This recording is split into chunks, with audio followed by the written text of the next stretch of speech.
We're rapidly becoming a Hispanic majority state, and the question of what to do with undocumented persons will be almost certainly an issue in the Senate. Would each of you talk about your view of that, specifically in-state tuition, and more generally the question of the DREAM Act and undocumented persons, and what should we do? Mr. Hancock. Well, you know, I think it is a supply-demand scenario. I think, you know, there are business issues involved with it. When you talk about the Republican platform, I mean, it's a debated issue within our own party. And so, you know, my difficulty is condoning really illegal activity and putting a stamp of approval on it. And that's, you know, where I've got a little bit of an issue with that. It is obviously a very hotly, it's not a well-liked issue among constituents. Of course, the response to that, Mr. Hancock, is that the children of undocumented persons are not themselves the ones who caused them to be here. I mean, they didn't cause themselves to be here. You know, but we are, as parents, responsible for our children. And my illegal act is going to impact it rolls downhill. It's going to impact my children. Right. So no. So you are opposed to in-state tuition for that reason. I'm opposed to condoning illegal. But are you opposed specifically to in-state tuition for the children of undocumented persons?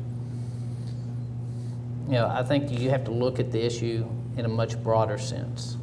Well, yes or no. I mean, I'm sorry to press you on this, Mr. Hancock, but either you're for it or you're against it. You know, on the surface of it, just the way it is, I'd say I am not in support of in-state tuition for illegals. Okay, Mr. Paxton. And I just say it's a matter of resources. I mean, I would love it if we could pay for a college education for anybody in the world that wanted to come to Texas, whether they're from Mexico or they're from Europe or Japan. I would love it if we could afford that. But the reality is, we all know we don't print money in Texas, thank goodness. And we have so many dollars. And so, in my opinion, we ought to allocate those resources first to the people that live here legally. And it's not because I don't care about everybody else, it's just that I know that we only have so many dollars.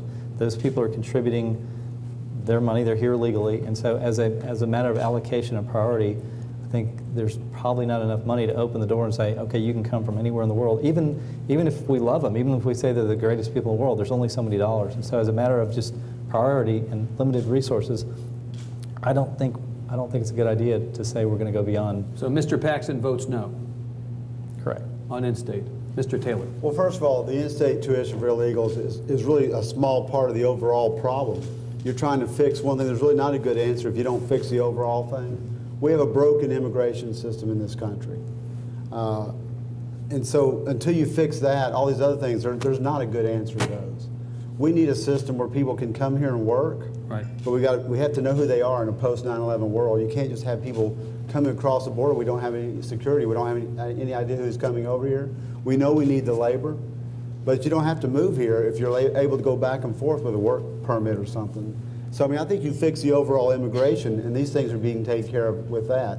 And to try to fix that one thing, see what's the best answer, there is no good answer until you fix the whole situation. Wouldn't be very sporting of me, Mr. Taylor, to force Mr. Hancock and Mr. Paxton to say yes or no and not force you. Well, so are you for it or against it? I'm opposed to the situation we have now where we're being faced with these choices. I think Representative Paxton is absolutely correct. With the limited dollars we have, some of these districts along the border are being forced to, you know, half to three-quarters of their kids are from illegals.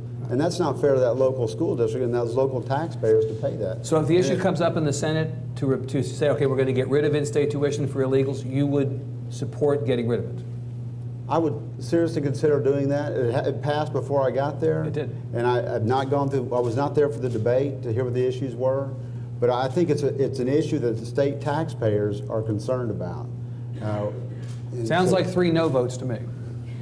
Well, that could have an impact on this. But I think, you know, Larry brings up a huge point. A huge point is that we do recognize that there, as far as work, employment, that there is a need to overhaul our immigration policy to allow for jobs to be filled and for the needs within the business community to be filled in a legal way that would allow a legal structure for immigration to take place to fill the needs that helps both parties, and therefore then you can address the education issue from a legal standpoint rather than supporting an illegal activity. And that's a federal issue that they've got to address and deal with so that we can address our business needs.